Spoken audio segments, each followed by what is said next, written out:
Hello. I'm not very well. I'm off work. This is not very common occurrence. So, to make me feel better, we've had a double whammy of Doctor Who, or at least we will be having, because we've watched the last episode of Monster of Peladon. And we're about to watch the first episode of the next story. So, Monster of Peladon, sum up. Drippy Queen, no disrespect to the actress involved, but I think that there needs to be more for the Queen to do and to do better. I swore it was a total letdown.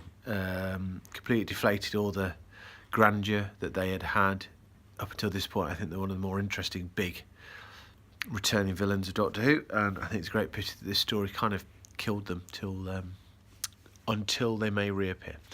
Alpha Centauri, I have a great affection for no particular reason. Most of the Peladon's rubbish, apart from the head miner, whose name was Gebek, who was great. I liked him. I feel as if I've said all this before, but it's true.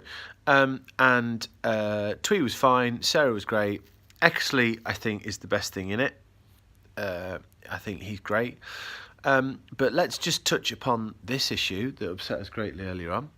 And I'm reminded of the Mind of Evil. Why kill Ageda? Why kill Agador? Why do that? I tell you why to do that. To provide some sort of cheap emotional heft at the end of the story. It's not fair to bring a character in, I'm going to call him a character, because fair play, who has only been in one episode, and you're essentially relying on the fact that it's a cute, furry animal thing, and then killing it to provide you with a bit of tragedy at the end. The story didn't need it. It felt cheap and tacked on.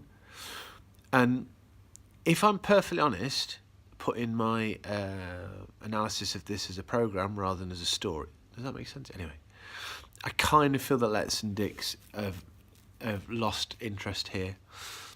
And whereas at points they've been trying to push the boundaries and pull the show in different directions and do stuff and mining things that work, this just feels like lowest common denominator stuff. It just feels like